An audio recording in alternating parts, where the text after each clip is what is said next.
민수기 24장 10절에서 25절 말씀입니다. 발락이 발람에게 노하여 손뼉을 치며 말하되 내가 그대를 부른 것은 내 원수를 저주하라는 것이오늘 그대가 이같이 3번 그들을 축복하였도다. 그러므로 그대는 이제 그대의 곳으로 달아나라. 내가 그대를 높여 심히 존귀하게 하기로 뜻하였더니 여호와께서 그대를 막아 존귀하지 못하게 하셨도다. 발람이 발락에게 이르되 당신이 내게 보낸 사신들에게 내가 말하여 이르지 아니하였나이까. 가령 발락이 그 집에 가득한 은금을 내게 줄지라도 나는 여호와의 말씀을 어기고 선악간에 내 마음대로 행하지 못하고 여호와께서 말씀하신 대로 말하리라 하지 아니하였나이까. 이제 나는 내 백성에게로 돌아가거니와 들으소서. 내가 이 백성이 후일에 당신의 백성에게 어떻게 할지를 당신에게 말하리이다 하고 예언하여 이르기를 부올의 아들 발람이 말하며 눈을 감았던 자가 말하며 하나님의 말씀을 듣는 자가 말하며 지극히 높으신 자의 지식을 아는 자, 전능자의 환상을 보는 자, 엎드려서 눈을 뜬 자가 말하기를 내가 그를 보아도 이때의 일이 아니며 내가 그를 바라보아도 가까운 일이 아니로다. 한 별이 야곱에게서 나오며 한 규가 이스라엘에게서 일어나서 모압을 이쪽에서 저쪽까지 쳐서 무찌르고 또 셋의 자식들을 다 멸하리로다. 그의 원수 에돔은 그들의 유산이 되며 그의 원수 세일도 그들의 유산이 되고 그와 동시에 이스라엘은 용감히 행동하리로다. 주권자가 야곱에게서 나서 남은 자들을 그 성읍에서 멸절하리로다 하고 또 아말렉을 바라보며 예언하여 이르기를 아말렉은 민족들의 으뜸이나 그의 종말은 멸망에 이르리로다 하고 또 겐 족속을 바라보며 예언하여 이르기를 내 거처가 견고하고 내 보금자리는 바위에 있도다. 그러나 가인이 쇠약하리니 나중에는 앗수르의 포로가 되리로다 하고 또 예언하여 이르기를 슬프다 하나님이 이 일을 행하시리니 그때의 살자가 누구이랴. 기띔 해변에서 배들이 와서 앗수르를 학대하며 에벨을 괴롭힐 것이나 그도 멸망하리로다 하고 발람이 일어나 자기 곳으로 돌아가고 발락도 자기 길로 가더라. 민수기 22장에서부터 시작된 발람과 발락의 일이 기록이 되어 있습니다.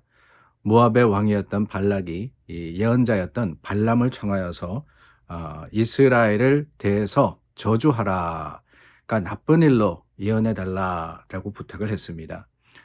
은금을 주면서 회유를 한 것이죠. 우리가 기억하듯이 그 일에 대해서 이 발람이 하나님의 뜻이 아니다라고 사양을 하기도 하고 또 그 가운데 어쩌면은 인간적인 욕심 때문에 이 발락의 요청에 의해서 발락을 찾아오기도 했습니다. 그런데 그 결국이 어떠하냐? 오늘 그 결론적인 부분인데요. 22장에서 시작해서 24장에 오면서 발람이 3번이나 오히려 이스라엘을 축복하여서 예언을 합니다. 하나님의 뜻을 대언하는데 그 하나님의 뜻이 무엇이냐? 당연하죠. 이스라엘을 축복하는 것이었습니다. 그래서 싫든 좋든 이 발람은 하나님의 말씀을 선포하여서 이스라엘이 축복받았다, 이스라엘이 복되다라고 선포를 하게 되는데 그 말을 계속해서 들었던 발락이 오늘 말씀해 보니까 당연합니다. 노하여 손뼉치고 이렇게 돼 있죠. 여기서 손뼉쳤다 그러는 것은 어떻게 보면은 좀 비난했다, 조롱했다 이런 의미가 있는 것 같습니다. 왜 박수 치면서 너 참 잘했다 그러지만은 그 속에 담겨져 있는 진정한 의미가 잘했다는 게 아닐 때가 있지 않습니까? 그런 경우와 같다는 거예요. 손뼉을 치면서 노해서 말합니다. 내가 그들을 부른 것은 내 원수를 저주하라는 것인데 오히려 그들을 축복하였다. 분명히 내 목적이 있었는데 그 목적대로 하지 않았다라고 노하는 거죠.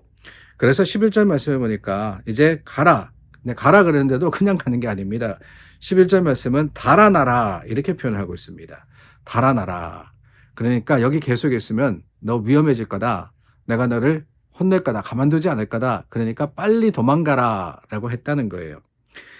그런데 그렇게 하라라고 하면서 한 이야기가 재밌습니다. 11절 말씀해 보니까 내가 그대를 높여 심히 존귀하게 하기로 뜻하였더니 여호와께서 그대를 막아 존귀하지 못하게 하셨도다. 내가 너를 존귀하게 하려고 했더니만 여호와께서 그것을 막았다. 그래서 존귀하게 되지 못했다. 이렇게 이야기를 하는 겁니다. 여기서 우리가 먼저 생각하는 것, 이 종기라는 단어의 뜻입니다. 물론 영어 성경에 보니까 이 종기라는 단어를 굉장히 심플하게 표현을 했습니다. 뭐라고 표현했느냐? reward라고 표현을 했어요. 그러니까 상 주려고, 네가 한 일에 대해서 내가 갚아주려고 했는데 그것을 네가 받지 못하게 되었다, 이런 뜻이죠. 우리가 기억하듯이 이 신하를 보내서 은금을 줄 테니까 와서 이스라엘을 저주하라 라고 했던 것이 발락이었습니다. 그런데 와서는 저주는커녕 축복했으니까 당연히 그 reward, 그 상을 받지 못한다라는 것은 분명한 일입니다. 그런데 여러분, 저는 그 reward라는 단어를 우리 성경이 존귀라고 표현했던 것이 참 재미있고 의미 있다라는 생각이 들어요. 내가 너를 존귀하게, 심히 존귀하게 하려 했는데 그러지 못했다.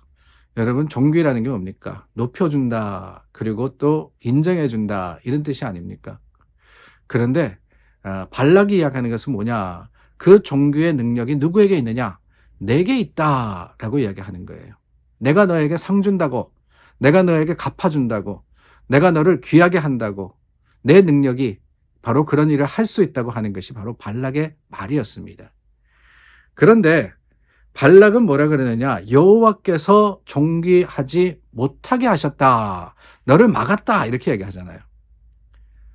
그러나 여러분, 우리가 22장에서 24장까지 오면서 이 발람의 일을 볼 때 하나님께서 그를 사용하셨다는 것 자체, 하나님이 발람의 입을 통해서 하나님의 백성, 그 이스라엘을 축복하셨다는 것은 저는 그게 오히려 존귀된 일이라고 생각을 합니다. 발람이라는 한 사람, 사실은 하나님의 사자나 아니면 하나님께서 귀하게 들어 쓰신 예언자나 이런 사람이 아니었어요. 그저 예언하는 발락이라는 사람이 불러다가 저주하는 데 쓰려고 했던 사람입니다. 근데 그 사람의 입에서 하나님의 말씀을 전함이 있었다라는 것 자체가 사실은 그게 더 존귀한 게 아닌가라는 생각이 들더라는 거예요. 여러분, 그렇습니다. 존귀라는 것은 우리가 가지고 있는 힘과 능력에서 오는 것은 아니라고 생각이 됩니다. 발락이 이야기했던 것은 은과 금을 주겠다, 내가 너에게 명예를 주겠다, 높은 자리에 올리겠다, 이것을 가지고 존귀라고 했지만 진정한 존귀함, 진정한 높아짐이라는 것은 무엇이냐? 저는 오히려 그것이 하나님의 쓰임을 받는 사람인, 하나님의 그 쓰임 가운데 하나님의 뜻과 계획을 이루는 사람이 존귀한 사람이 아닌가 하는 생각이 들어요. 그렇게 보자면 11절의 발락의 말은 뒤집어서 이야기하면은 하나님이 막아서 네가 존귀하게 되지 못했다는 게 아니라 하나님께서 막으셨기 때문에 오히려 발람이 존귀하게 되었다, 이렇게 표현하는 것이 맞지 않을까요? 그렇습니다. 하나님께서 보여주시는 것, 하나님께서 우리에게 맡겨주시는 것, 그것을 우리가 감당하여서 이루는 것이야말로 주님께서 가장 기뻐하시고 가장 귀하게 계시는 존귀된 일입니다. 오늘 우리가 하나님 안에서 영광, 그 하나님의 영광을 누릴 수 있는 가장 좋은 방법이 뭐냐? 다른 게 아니에요. 하나님을 보이면 됩니다. 내가 스스로 존귀하게 되는 것도 아니고요, 누군가가 나를 존귀하게 만들어주는 것도 아닙니다. 오직 하나님만이 우리의 존귀가 되시고, 하나님만이 우리를 들어주시고, 하나님만이 우리를 귀하게 여기시고, 하나님을 통해서 우리는 세상에 가치 있는 사람이 된다라는 것을 기억할 때 오히려 발람과 같이 하나님이 나를 통해서 역사하시기를 간절히 구하는 오늘 하루가 되어야 하리라 믿습니다. 기도하겠습니다. 참 좋으신 하나님, 우리는 세상의 것을 가지면 존귀하다고 생각합니다. 그러나 하나님께 쓰임받는 것이 오히려 진정한 존귀임을 오늘 말씀을 통해서 깨닫습니다. 주님, 우리를 들어쓰시고 하나님의 뜻을 이루도록 도와주시고 주님의 말씀 가운데 살아가도록 이끌어 주시옵소서. 예수님 이름으로 기도드립니다. 아멘. 오늘 5월 8일이죠. 한국에서는 오늘이 어버이날입니다. 여러분들 부모님 혹시 있으시면 기도해 주시고 부모님을 위해서 중보합니다. 혹시 어머님, 아버님 하나님의 부르심을 받으셨으면은 우리 다시 만나는 그날까지 남겨주신 믿음과 신앙의 유산을 잘 지키도록 우리가 함께 기도하는 오늘 하루가 되기를 원합니다.